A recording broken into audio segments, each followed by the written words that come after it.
الحمد للہ رب العالمین والعاقبۃ للمتقین والصلاة والسلام علی سید المرسلین اما بعد فاعوذ باللہ من الشیطان الرجیم بسم اللہ الرحمن الرحیم۔ پڑھیے الصلاۃ والسلام علیک یا رسول اللہ وعلی آلک واصحابک یا نبی اللہ الصلاۃ والسلام علیک یا حبیب اللہ وعلی آلک واصحابک یا نور اللہ۔ پیارے بچوں اور ناظرین کرام، آج ہم ایک مرتبہ پھر حاضر ہیں درس اذکار نماز میں، یعنی نماز پڑھیں مگر سمجھ کے۔ اس میں ہم الحمدللہ اللہ کے عطا سے الحمد شریف پڑھ رہے ہیں، اور الحمد شریف ہم نے آدھی پڑھ لی ہے۔ آج ہم پڑھیں گے صراط الذین انعمت علیہم غیر المغضوب علیہم ولا الضالین۔ اس کو ہم تجوید کے مختصر قواعد کے ساتھ اور ترجمے کے ساتھ انشاءاللہ تبارک و تعالیٰ پڑھنا سیکھیں گے۔ تو سب سے پہلا لفظ ہمارا ہے صراط الذین میں صراطہ، کون سا؟ صراطہ۔ تو صراطہ میں صاد جو ہے حروف مستعلیہ میں سے یعنی موٹا پڑھا جاتا ہے، اور را پر زبر ہے تو را بھی موٹا پڑھا جائے گا، اور طا بھی حروف مستعلیہ میں سے یعنی موٹا پڑھا جاتا ہے، پر کر کے پڑھتے ہیں۔ تو یہ تینوں حروف جو ہیں پر پڑھے جائیں گے۔ کیسے پڑھے جائیں گے؟ اور الف بھی پر پڑھا جائے گا، کیونکہ الف اپنے ما قبل کا محتاج ہوتا ہے۔ کس کا محتاج ہوتا ہے؟ ما قبل کا۔ اگر اس کے ما قبل میں کوئی باریک حرف ہے تو باریک پڑھا جاتا ہے، جیسے کانا، اور اگر اس سے پہلے کوئی پر حرف ہے تو پر پڑھا جاتا ہے، قالا یا صراطا میں را۔ سمجھ رہے ہیں آپ؟ صرا را، را پہ را پر ہو رہا ہے اس ٹائم زبر کی وجہ سے، تو الف بھی یہاں پر کیا ہوگا؟ پر ہوگا۔ جب صاد پر زیر ہے تو زیر کو بغیر کھینچے پڑھتے ہیں، اور را پر زبر اس کے بعد الف ہے تو را کو ایک الف کے برابر کھینچ کے پڑھیں گے۔ طا پر زبر ہے تو اسے بھی بغیر کھینچے پڑھیں گے۔ الذین کے لام پر زبر ہے تو اسے بھی کیسے پڑھیں گے؟ بغیر کھینچے پڑھیں گے۔ ذال جو ہے حروف مستفلہ میں سے ہے، یعنی اس کے اندر صفت استفعال پائی جاتی ہے، باریک پڑھا جاتا ہے۔ کیسے پڑھا جاتا ہے؟ ذال۔ ہاں، ذال اور زا میں فرق کر کے رکھیں گے، کیونکہ زا کے اندر صفت صفیر ہوتی ہے، سیٹی جیسی آواز آتی ہے، اور ذال میں سیٹی جیسی آواز نہیں آتی۔ ذال کے ساتھ یا ہے تو ذال کو ایک الف کے برابر کھینچ کے پڑھیں گے۔ نون پہ زبر ہے تو بغیر کھینچے پڑھیں گے۔ تو پورا اس طرح سے پڑھیں گے، صراط الذین۔ ٹھیک ہے؟ اگر کسی نے لذینہ کو کھینچ دیا صراط الذین تو یہ غلط ہو جاتا ہے۔ کیا ہو جاتا ہے؟ غلط ہو جاتا ہے۔ کیسے پڑھیں گے؟ صراط الذین انعمت۔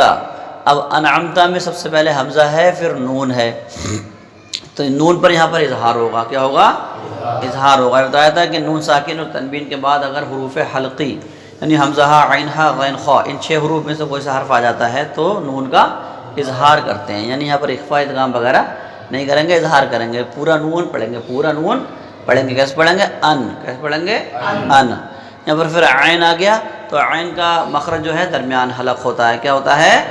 درمیان حلق۔ تو عین کو ہم درمیان حلق سے نکالیں گے، عین، آ، ان، آ، ان، آ۔ ٹھیک ہے؟ اور میم پر جو ہے تمہارے جزم ہے، اور میم پر بھی یہاں اظہار ہوگا۔ میم کے 3 قاعدے بتائے تھے کہ میم کے بعد میم ہوتا ہے تو ادغام کرتے ہیں، میم کے بعد با ہوتا ہے تو اخفا کرتے ہیں، اور ان دونوں کے علاوہ ہو تو کیا کرتے ہیں؟ اظہار کرتے ہیں۔ یعنی اس میم پر ٹھہرنا نہیں ہے، رکنا نہیں ہے، ایسے نہیں کرنا انعمت، انعمت، ایسے نہیں کرنا، بلکہ میم کو ادا کرتے ہوئے فوراً تا کو پکڑ لینا ہے۔ کیسے پڑھیں گے؟ انعمت۔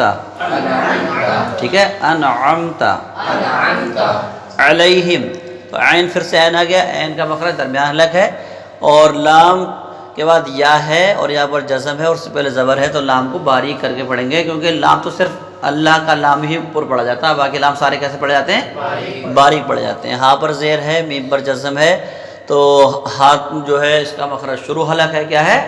شروع حلق۔ یہاں پر بھی میم پر اظہار ہوگا، تو کیسے پڑھیں گے؟ علیہم۔ کیسے پڑھیں گے؟ علیہم۔ اب یہاں پر لام الف کی آیت آ رہی ہے تو یہاں پر ملا کے پڑھنا بہتر ہوتا ہے، مگر یہاں پر 5 کی آیت آ رہی ہے تو اس میں قرہ حضرات کا اختلاف ہے۔ بعض حضرات یہاں پر ٹھہرنے کے بھی قائل ہیں، تو یہاں ٹھہر بھی سکتے ہیں۔ یہاں پر کیا کر سکتے ہیں؟ ہاں، جہاں 5 ہوتے ہیں وہاں ٹھہرنے پر اعادہ کی بھی ضرورت نہیں ہوتی، آگے سے پڑھا جا سکتا ہے، اس کے بعد ابتدا کی جا سکتی ہے، دوبارہ پیچھے لوٹنے کی ضرورت نہیں ہوتی ہے۔ تو کیسے پڑھیں گے؟ انعمت علیہم، ٹھیک ہے، یہ تا بھی نہیں کھینچے گا، تا پہ زبر ہے، تا بغیر کھینچے پڑھیں گے، انعمت علیہم، یہ غلط ہے، انعمت علیہم یہ کیا ہے؟ غلط ہے، کیا صحیح ہے؟ انعمت علیہم، کیسے؟ صراط الذین انعمت علیہم، ٹھیک ہے، اس کا ترجمہ ہوا راستہ ان کا جن پر تیرا انعام ہوا، ٹھیک ہے۔ کل آپ نے پڑھا تھا اہدنا الصراط المستقیم، اس کا ترجمہ یہ تھا اللہ تو ہمیں سیدھا راستہ چلا، کون سا راستہ چلا؟ تو اب سیدھا راستہ کون سا ہے؟ تو بتایا جا رہا راستہ ان کا جن پر تیرا انعام ہوا۔ نیچے آتے ہیں غیر المغضوبی، تو غین جو ہے آخری حلق سے ادا ہوتا ہے، کہاں سے ادا ہوتا ہے؟ اور غین حروف مستعلیہ میں سے یعنی پر پڑھا جانے والے حروف ہے، کون سا ہے؟ پر پڑھے جانے والے حروف میں سے ہے غین، تو اسے پر پڑھیں گے یعنی زبان کی جڑ کو اوپر اٹھا دیں گے۔ پھر یا ہے تو یا لین ہے، یہ باریک پڑھی جائے گی، را پر زیر ہے باریک پڑھی جائے گی، میم جو ہے میم پہ زبر ہے بغیر کھینچے پڑھیں گے، میم کا مخرج دونوں ہونٹوں کا خشک حصہ، دونوں ہونٹوں کیا ہے؟ خشک حصے سے کیا ادا ہوتا ہے؟ میم ادا ہوتا ہے، اور دونوں ہونٹوں کے تر حصے سے با ادا ہوتا ہے، کیا ادا ہوتا ہے؟ با، تو یہاں پر میم ہے زبر ہے، میم کو بغیر کھینچے پڑھیں گے۔ پھر غین آ گیا تو اس کا بھی مخرج کیا ہے؟ آخر حلق ہے۔ ضاد، تو ضاد کو کے ساتھ واو ہے تو ایک الف کے برابر کھینچ کے پڑھیں گے۔ مخرج جاننا چاہتے ہیں تو زبان کا بغلی کنارہ جو ہوتا ہے وہ اوپر کی داڑھوں سے مل کر ضاد ادا ہوتا ہے، حروف مستعلیہ میں سے تو موٹا یعنی پر یعنی موٹا ادا کیا جائے گا، با پر زیر ہے بغیر کھینچے پڑھیں گے۔ تو مغضوبی میں ضاد کو ایک الف کے برابر کھینچنا ہے، باقی کسی حرف کو نہیں کھینچنا ہے، تو کیسے پڑھا جائے گا؟ غیر المغضوبی، ٹھیک ہے، با نہیں کھینچنا اور میم نہیں کھینچنا، غین بھی نہیں کھینچنا، صرف ضاد کو کھینچیں گے ایک الف کے برابر، کیسے کھینچیں گے؟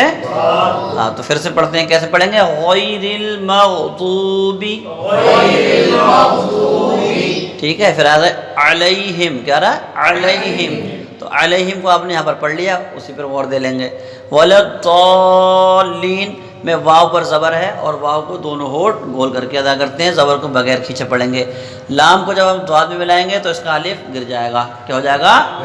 گر جائے گا، اور ضاد کا مخرج پیچھے آپ کو بتا دیا گیا، اور ضاد کے ساتھ الف ہے تو ایک الف کے برابر کھینچ کے پڑھیں گے، مگر یہاں پر ضاد کے بعد الف اور الف کے بعد پھر لام ہے، اور لام پر تشدید ہے، اور تشدید کے اندر پہلا والا لام ساکن ہے، پہلا والا لام کیا ہے؟ ساکن ہے، تو حروف مدہ کے بعد اگر ساکن پہلے سے ہو، کیا ہو؟ ساکن پہلے سے ہوتا ہے، ساکن بنانا پڑتا ہے تو اسے کہتے ہیں مد عارض، اور یہ ہوتا ہے ساکن پہلے سے ہو، حروف مدہ کے بعد ساکن کیا ہو؟ پہلے سے ہو، تو پھر ہوتا ہے مد لازم، تو پھر کیا بنتا ہے وہ؟ مد لازم۔ تو یہاں پر ضاد پر جو الف ہے اب یہ مد لازم ہو گیا، کیا ہو گیا؟ مد لازم۔ تو مد لازم کی پہچان یہ موٹا سا مد لگا دیا گیا ہے، کیا لگا دیا گیا ہے؟ مد۔ اگر یہ مد کی پہچان نہیں لگاتے تب بھی یہ ہوتا ہے کہ اگر حروف مدہ کے بعد ساکن آ جائے اور جو پہلے سے ساکن ہو تو اسے کیا کہتے ہیں؟ مد لازم، یعنی بعض قراء کے نزدیک 3 الف اور بعض کے نزدیک 5 الف کے برابر اسے کھینچ کے پڑھتے ہیں۔ اس میں لازم مد کرنا ہوتا ہے، اس کے اندر توسط اور قصر نہیں ہو سکتا، اس میں کیا ہوگا؟ طول ہی طول ہوگا، کیا ہوگا؟ طول ہی طول ہوگا۔ اور لین کے اندر آپ دیکھیں یا ہے، یا سے پہلے زیر ہے تو مد ہو گیا، کون سا مد ہو گیا؟ مد اصلی۔ اور اگر ہم وَلَضَّالِّينَ پڑھیں گے تو مد اصلی ہے، اور نون پر اگر ٹھہر جاتے ہیں تو پھر مد عارض ہو جائے گا۔ حروف مدہ کے بعد اگر سکون عارضی طور پر ہو، یعنی ہم نے بنایا ہو، تھا نہیں، ہم نے بنایا ہے اسے، ہم نے یہ زبر پیش جو بھی تھا اسے ہٹا دیا ہے تو اسے کہتے ہیں مد عارض۔ اور مد عارض کی صورتیں آپ کو بتا دیں کہ اس میں سے جو مد لازم تھا اس میں تو صرف طول ہی ہوگا، اور مد عارض میں جو ہے طول بھی ہو جائے گا، توسط بھی ہو جائے گا اور قصر بھی ہو جائے گا۔ تو اسے تینوں طریقے سے پڑھ لیں گے، چلیں پڑھ لیں۔ وَلَضَّالِّينَ،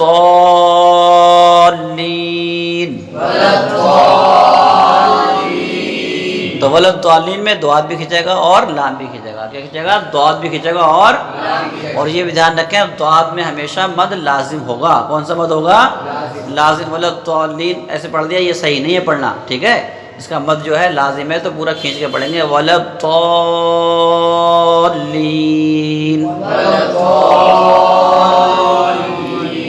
ٹھیک ہے، پھر سے پڑھ لیتے ہیں۔ غیر المغضوب علیہم ولا الضالین، غیر المغضوب علیہم ولا الضالین،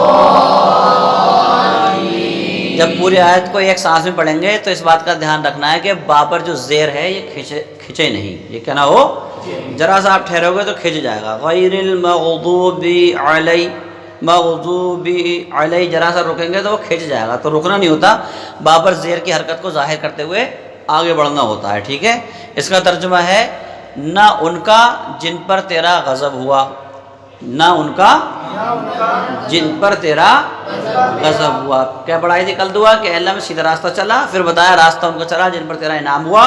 اب کہہ رہے ہیں ان کا تو چلا جن پر تیرا انعام ہوا، اور ان کا مت چلا جن پر تیرا غضب ہوا. تو کیا ہوا، نہ ان کا جن پر تیرا غضب ہوا، اور نہ بھٹکو ہووں کا. نہ کس کا، بھٹکو ہووں کا بھی نہیں، جو بھٹک گئے راستے ان کا بھی راستہ مت چلا. تو الحمدللہ آپ کی سورہ فاتحہ مکمل ہوئی. آپ اس پر غور کریں اور اس کو ترجمے کو یاد کرنے کی کوشش کریں، اور اس کے ساتھ الحمدللہ ترجمے کو سمجھ کے جب نماز پڑھیں گے تو نماز میں آپ کو الگ ہی سرور آئے گا.